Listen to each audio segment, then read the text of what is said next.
Tired of the everyday routine? Ever dream of a life of romantic adventure? Want to get away from it all? We offer you Escape.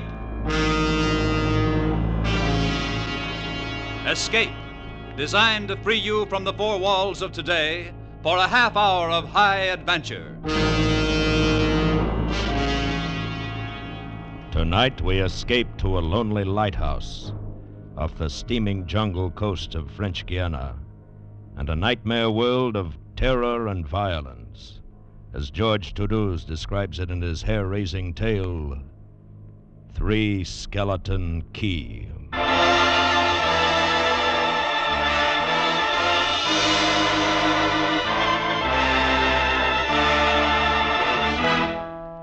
Picture this place.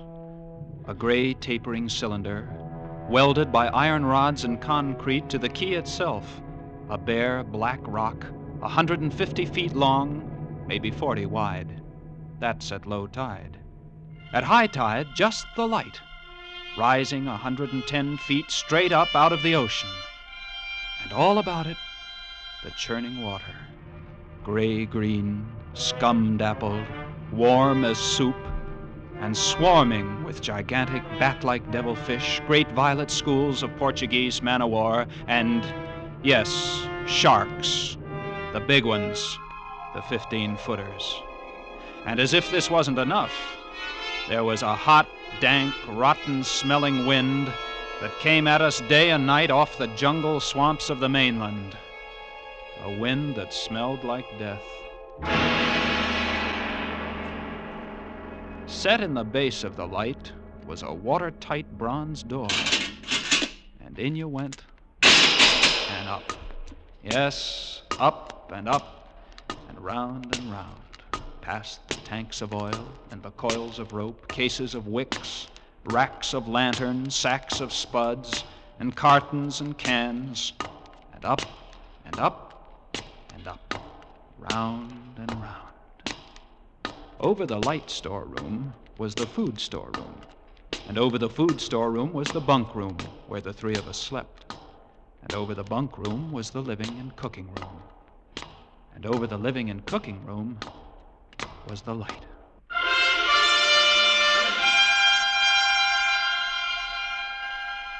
She was a beauty, balanced like a ballerina on the glistening steel axle of her rotary mechanism. At night, you'd lie there on the stone deck of the gallery, with the light revolving smoothly and quietly over your head, easing her bright white eye 360 degrees around the horizon. You'd lie there watching to see that the feeders kept working, that everything ran right.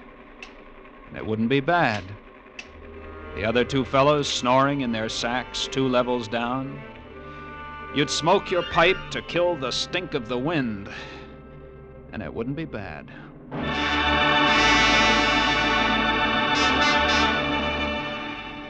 About those other two, Louis and Auguste, what a pair. Louis, he was head man, was a big fellow from the Basque country, black beard, little hard black eyes, and a pair of arms that, I tell you, those arms were as big around as my legs. Yes, head man he was, and what word he let go was law. A silent fellow, and although I spent my first 2 weeks trying to strike up a real conversation, the most I could ever get out of him was... I took up this profession because I don't like people. They talk too much. It's quiet work, light tending. Let's keep it that way. You're getting to be as bad as Auguste. I thought maybe for once they'd send me somebody That was who would Louis. keep his mouth. And when he accused me of becoming like Auguste, I quieted down, because Auguste was the talkingest man I've ever met. The talkingest and the ugliest. He was hunchbacked, stood 4 feet high, had red hair and big blue eyes. It seems he'd been an actor in Paris. Over 200 different productions, dear boy, at the Grand Guignol. Oh, but it was monstrous, horrible. The way we used to scare the audience, I was hated. Yes, they used to throw things and hiss and bare their teeth at me. Finally, it got too bad. I couldn't stand it any longer. I gave up the theater. My nerves, you understand, yes, gave it up completely. I really did. I couldn't stand it. It all started one morning at 2:30. I was on watch, lying on the cool stone deck, pulling on my pipe, staring out at the blackness, the phosphorescent combers and the big yellow stars, when, out of the corner of my eye, I noticed something show up for a second, something the light had touched, far off. I waited for her to come around again, and when she did, there it was. A three-master, a big one, about a half-mile off, and coming down out of the north-northwest, coming straight for us. You must understand, our light was where it was for a very good reason. Dangerous submerged reefs surrounded us, and ships kept clear. But this one, this sailing vessel, was coming straight on. I went over to the gallery door and yelled down. Louis! Louis! What is it? Ship! Headed for the reefs! I'm coming right up. I had the glasses out now.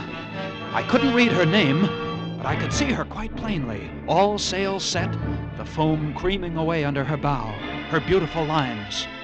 A Dutch ship, I guessed her. But why didn't she turn? Every time it passed, our light hit her with the glare of day. Ship? Where? North-northwest. The light will touch her in a moment. Well, can't she see us? Look at her. She just keeps coming on. The square heads. What is it? What is it? Watch. North-northwest. I know what it is. What? The Dutchman, the Flying Dutchman. We did a play about her. What a performance. You ghastly galleon, hag-ridden, curse-driven, must on... Oh, shut up, will you? Yeah, she's luffing. Yes. It's a sloppy way to come about. She's derelict, that's it. Derelict. Abandoned. Crew left her for some reason or another. But instead of sinking, she's gone on, running before every wind. She'll not run long. Not with these reefs to break her up. A beautiful ship. Now, why would men leave a beautiful ship like that?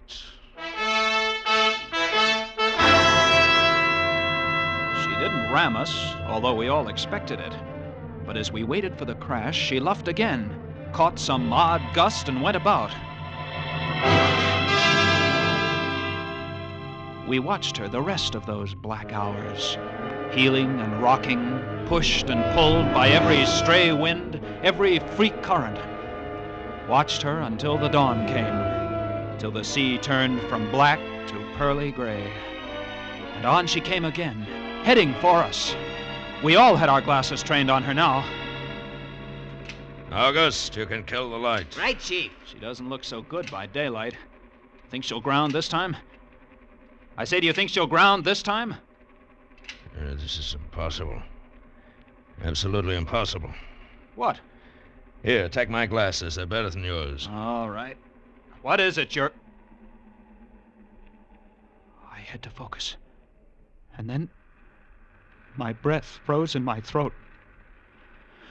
The decks were swarming with a dark brown carpet that looked like a gigantic fungus, but undulating. And on the masts and yards, the guys and all, were hundreds, no thousands, no I don't know, an inestimable number of tremendous rats.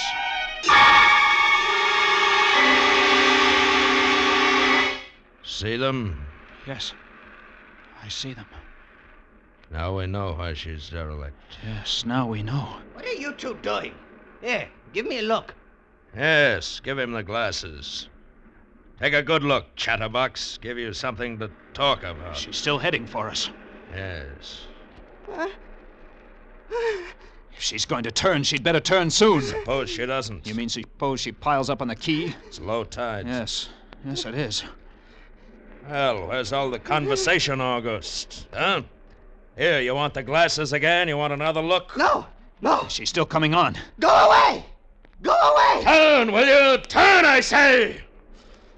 I pray you turn.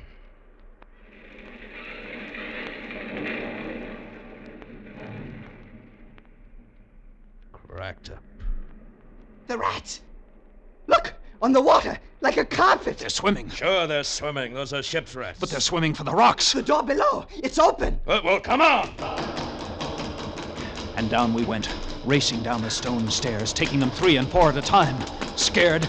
You bet we were scared. August, you get the windows. Maybe they can climb. We don't know. Right, Chief, but hurry! Hurry! You see them? No. Oh, yes, I do. Up at the other end of the rock. Look at them. Millions. Yeah, they smell us. Here they come. Well, close the door. I can't! It's stuck! Here, let me. Move, you! Hey. Yeah. Made it. Holy, that was close. One got in. Look, there. Well, get him. Watch it. He's... Kick him! What a brute. He was as big as a tomcat, bigger, and his eyes were wild and red, his teeth long and sharp and yellow. He went for us, starving, ravenous, and we fought him, fought that one rat all over the room. It was, oh, believe me, I don't exaggerate. It was like fighting a panther. Yeah, I got him. We'd better get aloft. Yeah. As we ran up the winding staircase, we passed the tiny windows of the various levels, and at every one was a thick, wriggling, screaming curtain of brown fur. I was ahead of Louis, and I dreaded each successive level. Suppose they had found a way in. Look at them! Oh, will you look at them? It's a nightmare. Will you look at them? The air of the gallery was thick and fetid with the stink of them. The light was dim, brown, filtered through the crawling mass that swarmed over the glass, all about us. We couldn't see the sky, nothing. Nothing but them. Their red eyes, their claws, their wriggling hairy snouts, and their teeth. The rats. They screamed and howled and threw themselves against the glass. They were starving. And we 3, we stood very quietly. Oh, very, very quietly. In the center of the glass room. Under our beautiful light. And we waited. What can we do? What can we do, Chief? Take it easy. Take it easy. I can't. I just can't. Won't do any good to... It won't do any good to stand here and shake. That's right. Go away! Go away, do you hear me? Go away this instant! They won't go away. Not until... Finish it, Chief. Not until... What? Not until they've been fed.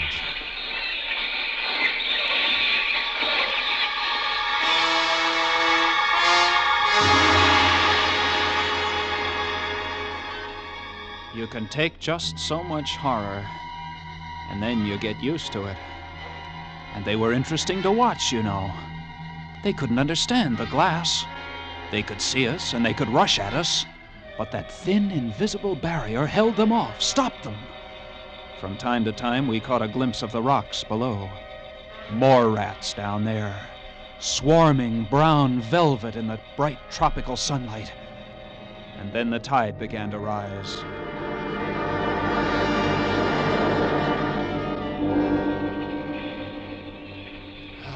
If only it had drowned some of them. Ship's rats don't drown. No, sir. You can't drown one of them. They're all climbing up the tower. This bunch around us is getting thicker. Say, what's the time?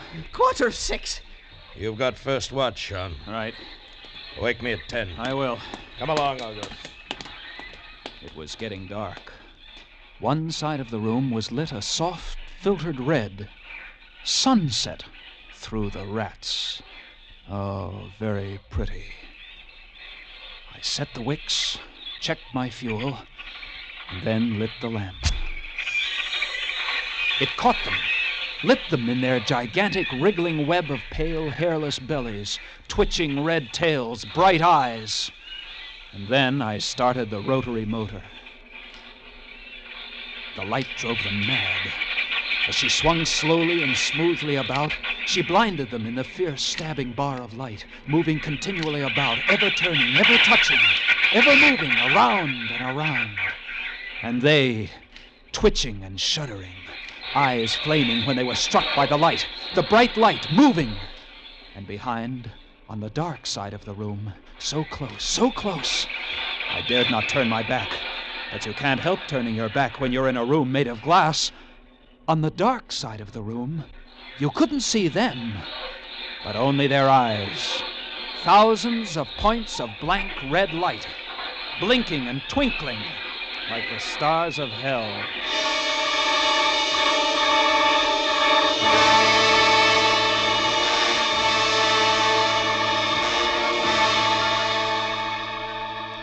Louis relieved me at 10, but I didn't get much sleep that night. And when I came up into the gallery early the next morning, there stood Auguste, his back to me. He was bowing to the rats, waving his arms and making a speech. Dear audience, I am going to play once again that magnificent role which made me the toast of the Paris theater. Prelotti, the evil genius of the medieval underworld. I am he who did guide the dark soul of Maréchal into the nether I stood paths. staring at him, horror-struck, but he didn't notice me. The man had gone mad. He kept turning, telling his stories to all the rats, leaving no one out. Auguste! Auguste! Another one, a late comer. Take a seat on the aisle, dear patron. Stop it. Gingere, the blood-stained monster, was my partner in iniquity. He went on, bowing and scraping to the rats, his big blue eyes rolling and winking, his wild red hair waving about him. I grabbed him by the arms and slapped his face. He looked at me like a child, and then his face screwed up. He looked as though he were about to cry. Go below! Go on! Oh, very well then. Later, my dear audience, later. Matinee today. Sure, he was crazy, but I guess we all were. A few hours later, he came back up and caught Louis and me teasing the rats. Yes, sounds horrible. It was fun. We would get right up against the glass and make faces at them. It drove them crazy. They would scratch away, trying to get at our eyes. Louis was even cuter about it. He'd pull a piece of bread out of his pocket and press it against the glass. The rats would scramble into a solid ball, biting each other, clustering like grapes. From time to time, a whole knot of them would slip and fall the 110 feet to the surf below. Look at the sharks. They're eating them. Those sharks are our friends. Here, I'll get another bunch together. Here, my beauties. That's it. Pile up. Kill each other, huh? There they go. Auguste joined in, too. Very ingenious, Auguste. He learned that if he spread-eagled himself against the glass, they'd bunch and bundle against his figure. Then he'd leap back. Look! My portrait in rats!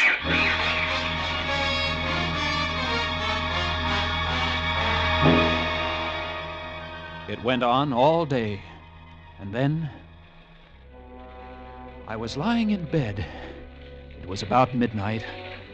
I was very tired, and I was just beginning to fall off to sleep when I became conscious of a new sound. I couldn't figure it at first. I got up, lit the lamp, and went to the window. Even as I looked out, I saw one of the panes begin to sag in. They had eaten the wood away. Louis, come quick! What? What is it? They found a way in! I held the glass with my hand. Now they were all going crazy, and assured of the success of this maneuver, were all nibbling away at the wood. Louis ran below and then returned with a large sheet of tin. We spread it against the window and hammered it into place. Even as we did so, we felt the heavy bodies thudding against the other side as the window gave way. There. That ought to hold. If it doesn't, we're done for. Rats can't eat tin. No, they can't. But what was that? I don't know. Came from below. The storeroom window.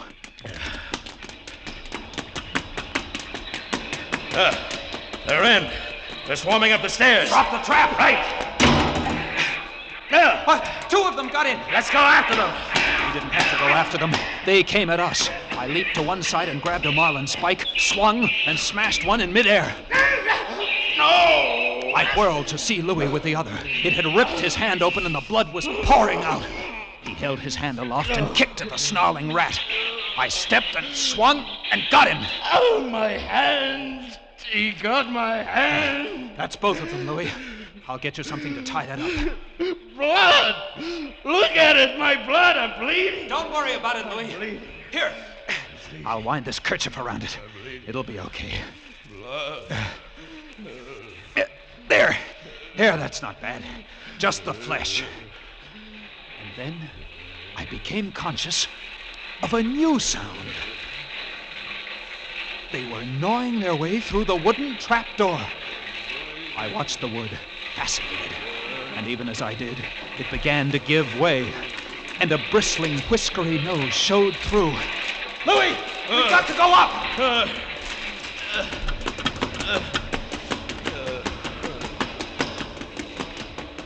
The next level was the living quarters and kitchen. I slammed the trap there, but it too was wood. Oh, my blood. What are we going to do? I don't know. They'll be through this one in a minute. To the gallery. The trap door in the gallery is metal. Good. Come on! We made it. We lay across the trap door, exhausted, while below us the rats took over the entire tower. I could hear them howling and fighting over our food supply, our water, our leather. And all about us, the others screamed and glared in at us, swayed in a tangled mass, hypnotized by the ever-turning light. By morning, the air in the little room was horrible. Until now, we'd been getting air from the tower below. Now that was sealed off, and so was all our food and water. We lay exhausted, panting, waiting, and the hours crawled on. I was almost dozing from fatigue when I saw a sight that brought me to fast. Would you like to come in, my beauties? Would you? I hold the powers of life and death, and I can let you in, you know. Auguste was standing by the glass, and in one hand he held a big wrench. He was tapping the glass gently, not quite hard enough to break it.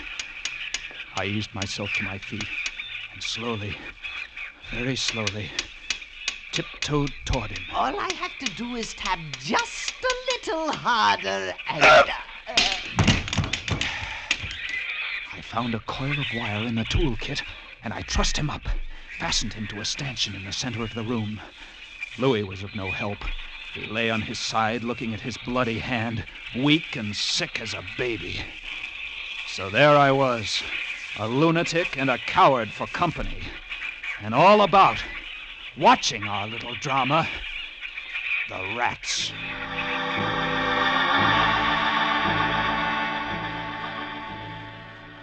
The day dragged by.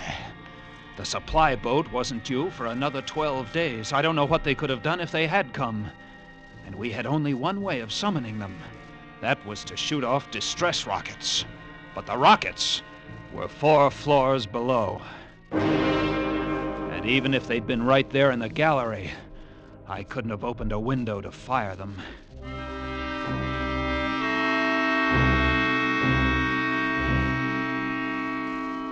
That night, I tended the light, but its flame was devouring our oxygen. The following day, we lay thirst-tormented, starving, waiting. And the following night, I again tended the light. But the small supply of spare wicking we kept in the gallery had become exhausted. And quite suddenly, at about midnight, the light went out. There was nothing I could do. Wicks were stored 3 levels below. Nothing I could do, nothing. From time to time, I'd strike a match to see the clock. And when I did, it lit up the million red eyes about us. all about, watching, waiting. Below, it had grown quiet. They'd cleaned us out, and now they, too, were waiting. All waiting.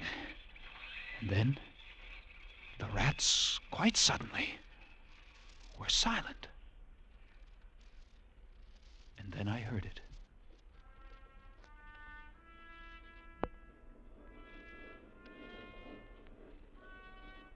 And then I saw the sky and the stars. The rats were gone. I went to the glass. Out there on the water, a small freighter, a banana boat, showing a few lights, came softly and innocently towards us. Our light was out. They didn't know. I wanted to open the windows, to call out to them, to warn them somehow. But I was afraid.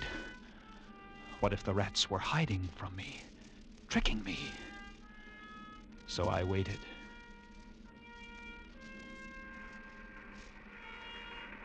She grounded very softly on a reef not 200 yards from the quay.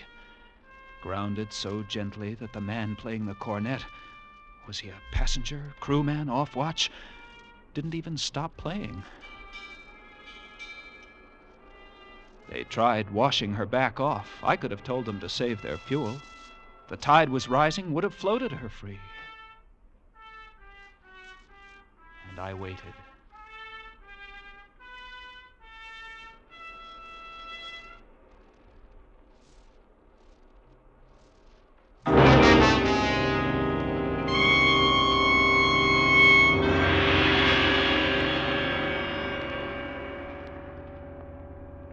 That's all. That's the story. The sun came up, and there wasn't a rat on the whole quay. Every last one of that terrible army had left us, gone back to sea on their new ship. Auguste, insane asylum. He never recovered. And Louis, they took him into Cayenne, where he died of blood poisoning from his bite. Yes, that's the whole of it. And if you'll excuse me now, I must go set my traps. No, mouse traps. No rats in this lighthouse. I should say not. Life in the lights isn't bad. But sometimes, when I see a strange vessel approaching, I get a little nervous. Sure. Somewhere on the seas, there's a little banana boat without a crew. That is, without a human crew.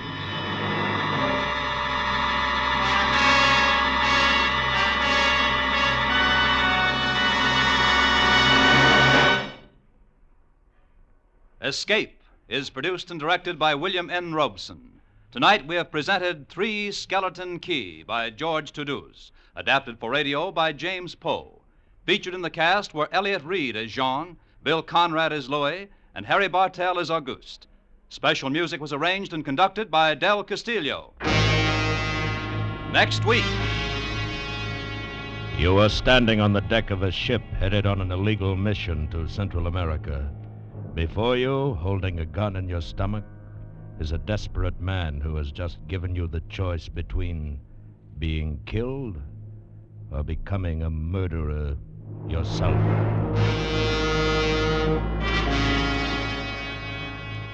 Next week, we escape with John and Gwen Bagney's exciting tale of a murderous trio of gun runners in Central America, Maracas.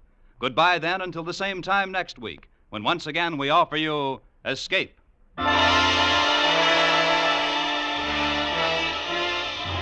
Stay tuned now for Life with Luigi, which follows over most of these CBS stations. This is CBS, the Columbia Broadcasting System.